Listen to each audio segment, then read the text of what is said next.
देश के प्रधानमंत्री और राज्य के मुखिया नीतीश कुमार के काल में जो महिलाओं का सशक्तिकरण हुआ है, ये अनुकरणीय है पूरे देश और दुनिया के लिए। सशक्तिकरण का मतलब आज बिहार के अंदर नौकरी में आरक्षण, राजनीति में त्रिस्तरीय में आरक्षण, एडमिशन में आरक्षण, सब तरह से आरक्षित करके उन्हें ताकतवर बनाया जा रहा है। ये सबसे बड़ी बात है।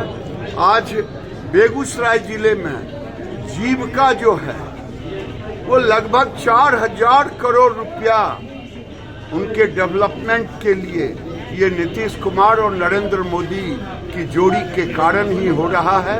ये भी एक ताकत का पहचान है कि पैसा होता है, महिलाओं के हाथ में ताकत आती है, और जब ताकत आती है, कई महिलाओं ने कहा जब हम कमाने लगे तो घर में भी हमारा इज्जत बढ़ गया।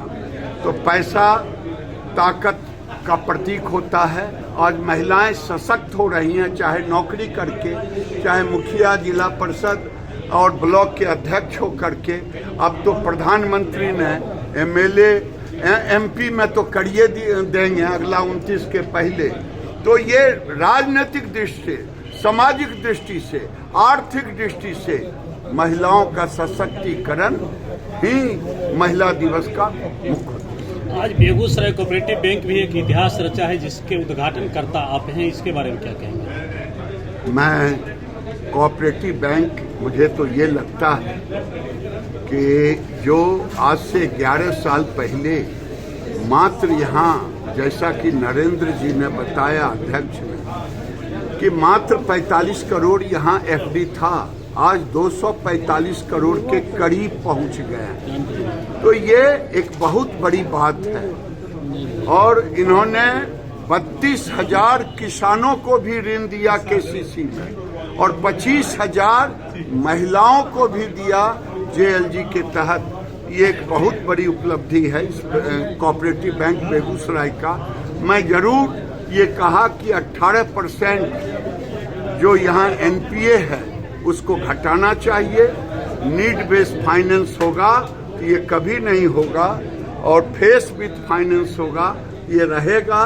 अब इसको नीड बेस्ड फाइनेंस कर। एक आपके ये मांग भी थी अध्यक्ष महोदय की कि 3% जो इंटरेस्ट दिया जाता है केसीसी में, आप बात करें ताकि किसानों को फायदा हो। शायद ये ध्यान में नहीं है। जो किसान केसीसी में समय पर पैसा लौटाते हैं उनको 0 पर मिलता है,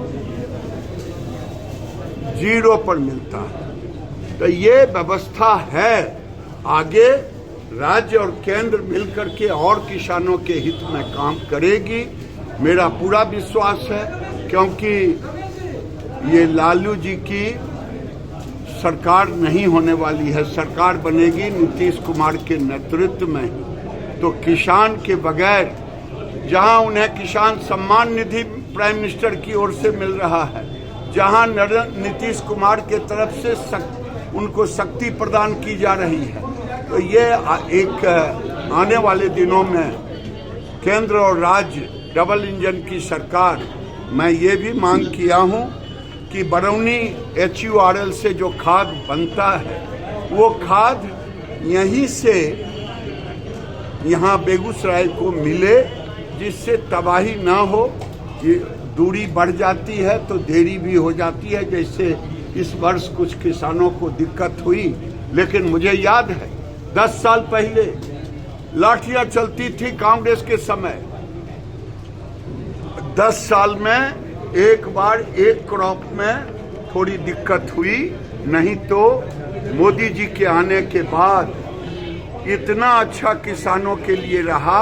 मैं किसानों से प्रार्थना करूंगा कि जब तक नीतीश कुमार और मोदी की सरकार रहेगी, आपको पैसा भी मिलता रहेगा, खाद भी मिलता रहेगा।